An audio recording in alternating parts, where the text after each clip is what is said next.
আমার প্রিয় বন্ধুরা, আশা করি আপনারা প্রত্যেকেই খুব ভালো আছেন আর আমিও খুব ভালো আছি।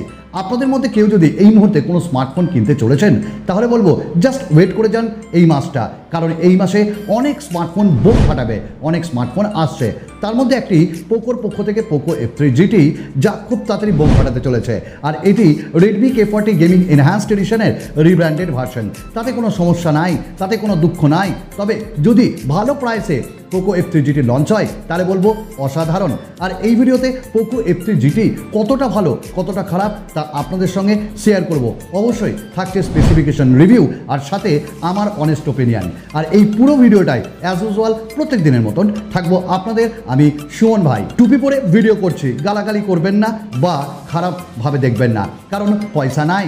তাই যে টুপিটা ফ্রি পেয়েছি সেই টুপিটা দিয়েই ভিডিও করার চেষ্টা করছি। তো যাই হোক, পোকো F3 GT এই স্মার্টফোনটির টিজার আপনারা পেয়ে যাবেন পোকোর অফিসিয়াল পেজে। এবং পোকো খুব টিজ করছে, টুইটারে টুইট করছে পোকো F3 GT খুব তাড়াতাড়ি আসছে। But Poco F3 GT rebranding version কার ভাই? Redmi K40 Gaming Enhanced Editionের, যেটা অলরেডি চায়নাতে লঞ্চ হয়ে গেছে। এবং এই যে স্মার্টফোনটি আসছে এই মাসের শেষের দিকে, এবং অবশ্যই এর আনবক্সিং এবং রিভিউ নিয়ে আসবো। তবে পোকো F3 GT এই স্মার্টফোনটি এই মাসে তো আসছে, বাংলাদেশেও খুব তাড়াতাড়ি যাবে। আই হোপ এটা অফিসিয়ালি যাবে। তো পোকো F3 GTর মধ্যে যেটা আমার সব থেকে খারাপ লেগেছে ওটা তিনটে জিনিস। নাম্বার 1, ডেঞ্জারাস হতে পারে আপনার জন্য, কোনো 3.5mm জ্যাক নাই ভাই। তো আপনারা কি মনে করেন একটা গেমিং স্মার্টফোনে অবশ্যই 3.5mm জ্যাক থাকা দরকার? আপনার বক্তব্য আপনি আমাদের কাছে পৌঁছে দিতে পারেন জাস্ট একটা কমেন্ট করে। নাম্বার 2, এই স্মার্টফোনটি একটি অ্যামোলেড ডিসপ্লের সঙ্গে আসছে, তবুও এতে কোনো ইনডিসপ্লে ফিঙ্গারপ্রিন্ট নাই। এটাও আমার খারাপ লেগেছে, কারণ আমার পার্সোনালি বক্তব্য বা পার্সোনাল যদি চয়েস বলি তাহলে ইনডিসপ্লে ফিঙ্গারপ্রিন্ট স্ক্যানার সাইডের থেকে ভালো লাগে। আপনার এই বিষয়েও কি বক্তব্য রয়েছে অবশ্যই কমেন্টস করে আমাদের কাছে জানান। আর তৃতীয়, এই স্মার্টফোনটিতে কোনো SD কার্ড স্লট নাই। বাবা, তবে SD কার্ড স্লট আমরা এই মুহূর্তে অনেক ফ্ল্যাগশিপ স্মার্টফোনে পাচ্ছি না। তো পোকো F3 GT আসছে এবং এই স্মার্টফোনটিতে আমি অবাক হয়ে গেলাম, এর ডিজাইন দেখে মুগ্ধ হয়ে গেলাম। কারণ এই স্মার্টফোনটিতে যেটা আমার খুব ভালো লেগেছে, আপনারও ভালো লাগবে ভাই, পপ আপ এয়ার ট্রিগার, অর্থাৎ আপনি গেমিংয়ের জন্য এটিকে ব্যবহার করতে পারবেন। শুধু তাই না, পেছনে গ্লাস যে বডি সেটাও ব্যবহার করা হয়েছে উইথ কর্নিং গরিলা গ্লাস 5-এর প্রোটেকশন। 205 গ্রামের ওজন, তবে একটু মোটা হবে ভাই, কারণ ব্যাটারি একটু বেশি দেওয়া হয়েছে। এবং এই স্মার্টফোনটিতে IP53 যে সার্টিফাইড সেটাও আছে, তার মানে ওয়াটার অ্যান্ড ডাস্ট প্রোটেকশন। কিছু যে হবে না এটা বলা ভুল হবে, তবে কিছুটা আপনাকে প্রতিরোধ করতে সক্ষম হবে এই স্মার্টফোনটি।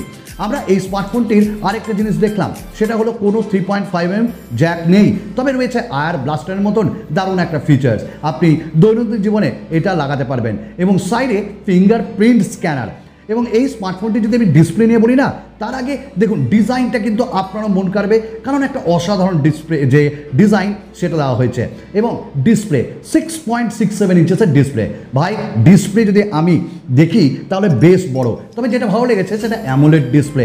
এবং তার সঙ্গে এখানে 120 হার্টসের একটা হাই রিফ্রেশ রেট, যেটা গেমিংয়ে আপনাকে অসাধারণ ভাই প্রোভাইড করবে। তবে অনেক গেমই সাপোর্ট করে না এই মুহূর্তে 120 হার্টসের হাই রিফ্রেশ রেট, সঙ্গে কর্নিং গরিলা গ্লাস 5-এর প্রোটেকশন, আর থাকছে HDR10+-এর সাপোর্ট। 500 নিটস পিক ব্রাইটনেস থাকছে এই স্মার্টফোনটির।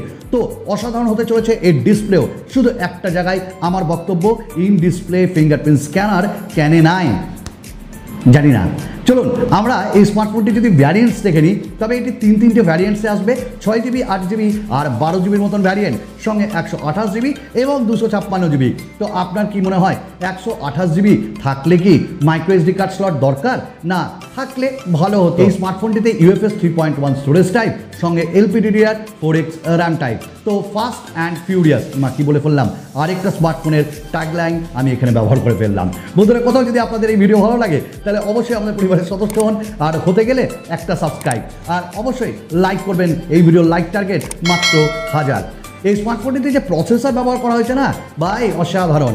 কারণ মানে ফল ইন লাভ মিডিয়াটেকের ডায়মেনসিটি 1200 এবং মিডিয়াটেকের ডায়মেনসিটি 1200 এই প্রসেসরটা কিন্তু 6nm টেকনোলজিতে তৈরি, হিটিং ফিটিং না থাকারই কথা এবং অবশ্যই লিকুইড কুলিং টেকনোলজি রয়েছে, আমার মন কেড়েছে। এবং এই স্মার্টফোনটির আরেকটা অসাধারণ ব্যাপার 3.0 GHz এটি ক্লক এবং সাব 6 ব্র্যান্ডকে এটি সাপোর্ট করে, মানে ওই 5Gর কথা বললাম, ডুয়াল 5Gকে সাপোর্ট করছে। কিন্তু ডুয়াল 5G সাপোর্ট করছে কটা ব্র্যান্ড, এটা কিন্তু অবশ্যই পোকোকে ক্লিয়ার করতে হবে এবং অবশ্যই যেন এতে বেশি ব্র্যান্ডের সাপোর্ট দেওয়া হয়। থাকছে এই স্মার্টফোনটির ক্যামেরা, এই স্মার্টফোনটিতে দেওয়া হয়েছে তিনটি ক্যামেরা, 64 মেগাপিক্সেলের প্রাইমারি সেন্সার, 8 মেগাপিক্সেলের আল্ট্রা ওয়াইড এবং 2 মেগাপিক্সেলের একটি ম্যাক্রো সেন্সার, আর সামনে থাকছে 16 মেগাপিক্সেলের selfie camera. 4K video recording 30 FPS করা যাবে, তাছাড়া সব ফিচার্স রয়েছে। আর একটা গেমিং স্মার্টফোনের সবথেকে বড় ব্যাপার হলো গেমিং তো খেলবো, বাট তার জন্য ব্যাটারির জুসটাও বেশিক্ষণ থাকতে হবে। পোকো বলছে দিব নিয়ে নাও, আমার মন কেড়েছে।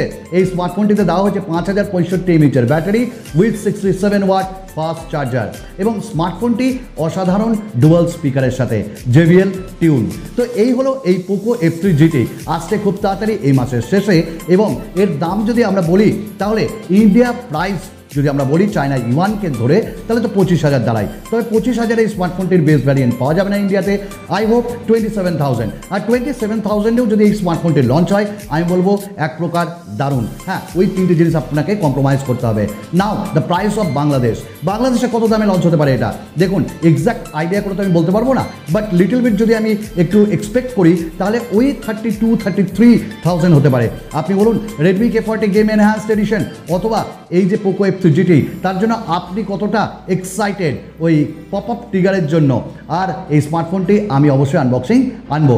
আরেকটা ভিডিওতে আপনাদের সঙ্গে খুব তাড়াতাড়ি দেখা হবে, ততক্ষণে ভালো থাকবেন আর আমার মন কেড়েছে।